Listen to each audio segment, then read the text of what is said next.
Today I want to share with you my experience of one instance of the memoir writing process. It was in 2016, and I was in what I thought of as the last days of the process of writing and polishing A Sugary Frosting, a memoir of a girlhood spent in a parsonage. This was the early life story of my deceased spouse, Martha Blowen. This was a time to make sure I had written what I wanted to write and to check grammar and spelling before it went out to a copy editor. But before we get to today's topic, I want to welcome you to the Better Memoir Writing Masterclass channel. I am Denis Ledoux, the author of the classic granddaddy of memoir writing books, Turning Memories into Memoirs, and I'm also the founder of the Memoir Network. Now, let's get to today's video masterclass. I had promised Martha that I would write her story so that our grandchildren would know something about her. In May of 2015, I began gathering the stories she had written of her life. My intent was to create a booklet of those stories, but to be honest, it has never appealed to me to write booklets.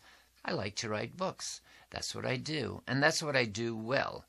As I read through Martha's stories, in a few instances, I understood that some were fragmentary and needed to be filled out. I knew the stories she was trying to convey, but then I had lived with her for 31 years.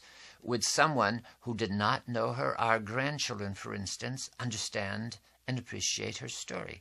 So I tweaked them to make them more complete, more meaningful. Good work, I thought. Then there were all the stories that she had not written, that I knew to be important to her, and that I felt our grandchildren would want to know. I had heard Martha's stories many, many times, and so it was not hard for me to write them. Soon I had composed more stories than Martha had left behind. Well, why not write these down too? So I wrote them. Now the stories were adding up to a life, to a real memoir. Going deeper, as I am always urging everyone who works with me, whether in coaching or not, I created a memory list.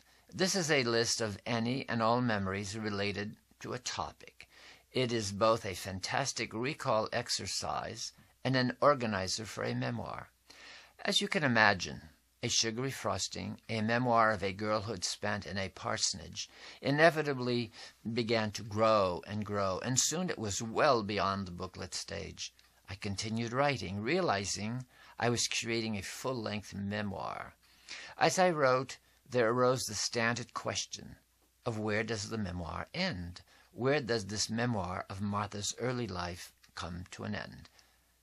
There was a natural curve to her story, and what was the life she had spent with her parents in the parsonage. After that, she lived a different life energy. I write about life phases on my blog and why they are so important in memoir writing. In the polishing part of the memoir writing process, I identified two facets as interesting in the story.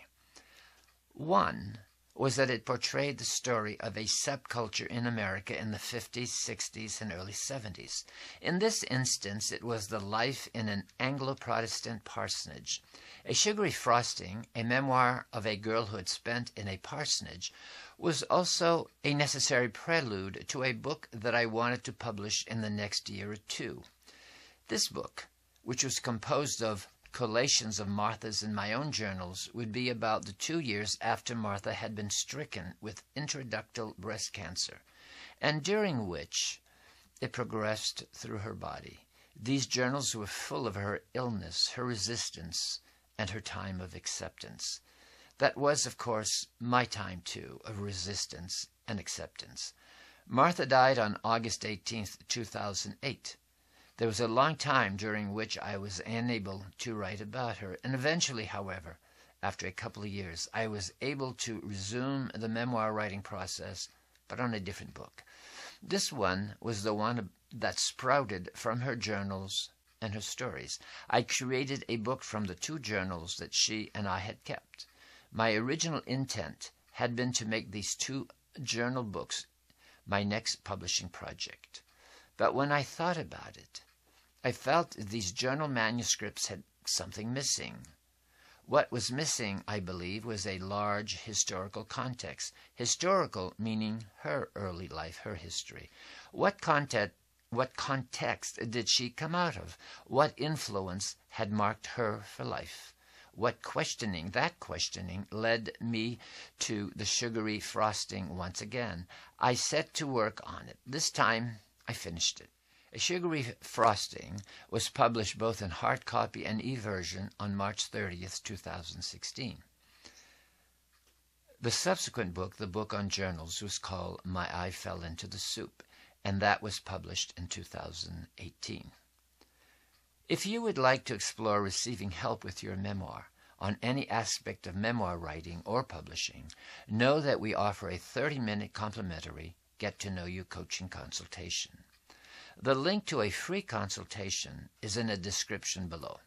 And before you go, please hit the subscribe button at the bottom left of this video and click on the bell next to it. Subscribing assures this memoir writing content will appear on your YouTube homepage and recommendations bar. Check the description below for a link to this week's free video e-course. And remember, inch by inch it's a cinch, yard by yard it's hard. Good luck writing your stories.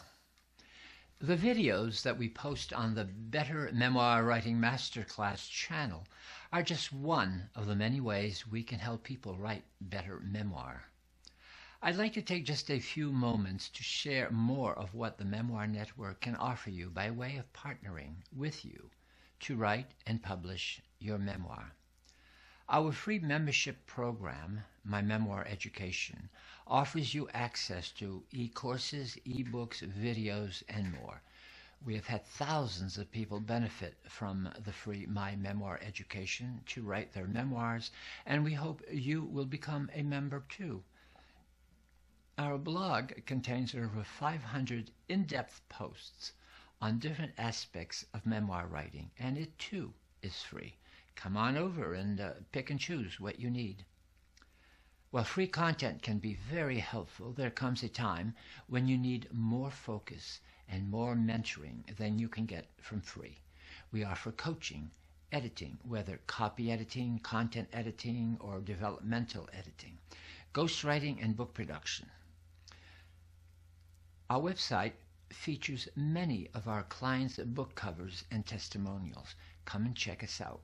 We also have a number of programs you can purchase. The Memorable Story is a 10-module home study program on every aspect of memoir writing. It provides university-level mentoring. The Inspired Memoir Writer is a group coaching program. You meet with fellow writers over a period of 10 sessions. We also offer Jumpstart Memoir Professional Packages, which are designed for people who would like to help others write their memoir. If you're interested in knowing more, please feel free to call us or email us at info@thememoirnetwork.com. Thanks, and keep writing.